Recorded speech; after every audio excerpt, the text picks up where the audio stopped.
welcome to Coffee Talk with Lighthouse Baptist Church. My name is Andrew, and I'm here with y'all from Europe today. Me and my wife have been living here for a few years, serving God among the Persian peoples, those who speak Farsi and Dari from Iran and Afghanistan. Today we're going to be looking at a story that has to do with the Persian peoples of the Old Testament. And we're going to be looking at a very familiar story, but maybe through a new lens. So if we can go ahead and look at Daniel chapter 6. So this is the story about Daniel in the lion's den. So Daniel is put in the lion's den unjustly.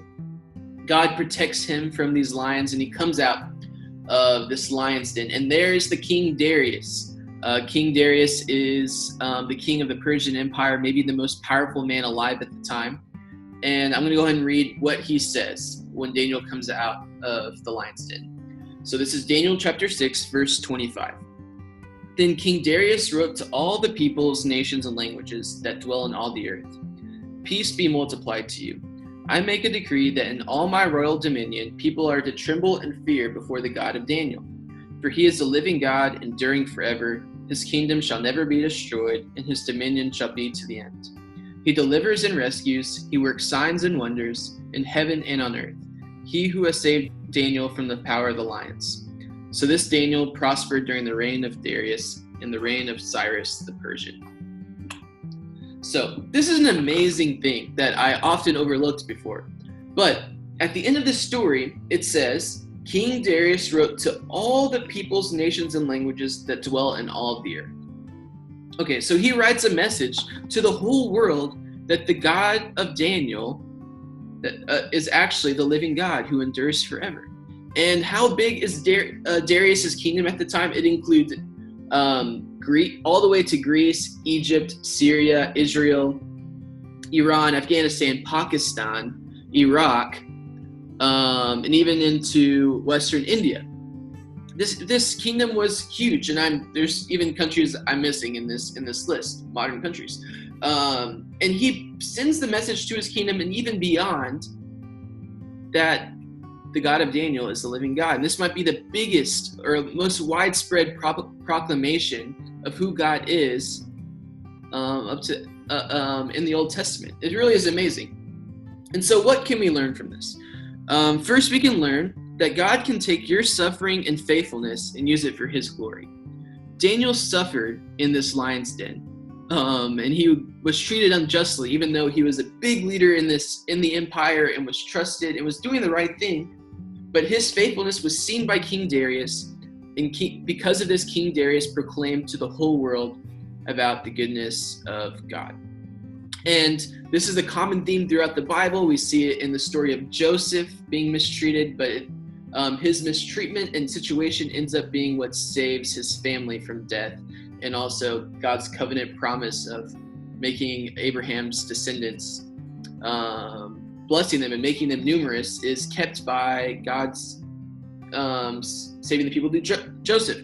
And this is even in Paul's imprisonments. The gospel goes out through Paul's sufferings. And I can go through many stories that are like this, but if you're suffering right now because of Jesus or because of righteousness' sake, or because you're just suffering, the way you handle this and the way that you're faithful through this can be used for God's glory to be made known to other people. So suffering is, it hurts, it's painful, but we can trust God that even he can use these hard times for his glory and for something good too. So the next thing is, God is above any government leaders. King Darius was the most powerful man in the world at the time, but God uses King Darius to proclaim to the world his goodness. And even he calls King Cyrus in Isaiah chapter 45, he calls him his Messiah or his anointed one. He calls the king of Persia his Messiah because God was going to use this Persian king who was not his follower to bring all the Israelite people out of captivity back to the land of Israel. And so if God can use King Cyrus, he could be using any of the leaders that we have today. From afar, living overseas, watching the news and seeing Facebook, I can see America's becoming really divided over political issues. And maybe this past election or this election, I don't know which one, maybe your person lost and you're thinking, oh no, what's going to happen? This person's there.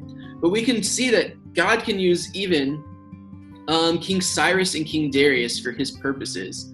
And we can trust that the King of Kings is still the King of all kings and is over everything. And even in our tough situations, that God is over everything. So remember to trust God right now.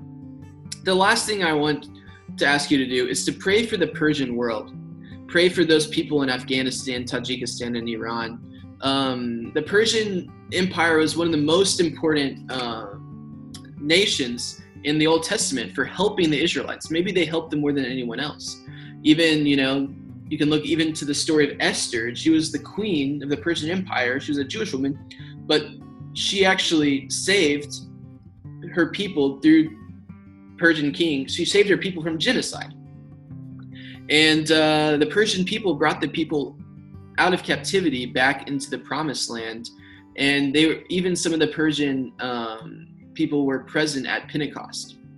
So they had a really important role in the Bible. And right now I can tell you, people are saying that Iran has the fastest growing church in the world. It's really an amazing thing. So many people are coming to faith. And even the gospel spreading through Afghanistan right now too, which is a very difficult place. And all of this is underground because of the persecution that the new believers are facing. So can you be praying for more people to hear about Jesus among the Persian peoples, and also pray for those who are suffering, that they would be able to persevere like Daniel did, and that God's glory be made known even through their suffering. And I want to tell you one last thing. There's a prophecy in Jeremiah chapter 49 about Elam. And it says that Elam is going to be punished and face all these problems. But at the end, it says, but I, God, will restore their fortunes. And Elam is actually a region of the Persian Empire, region of Iran. And the Iranian new believers are holding on to this promise, saying, remembering that it says in the Bible that God is going to restore our people one day. And what's more important in our restoration than us being near to God again, knowing God ourselves? So be praying for the Iranian and Afghan peoples, that they would be restored back into God's family, and that the kingdom of God would be spreading throughout all of these really difficult and heavily persecuted nations. Thank you for your time. God bless you, and I hope that looking at the story of Daniel in the lion's den has been a blessing for you this morning.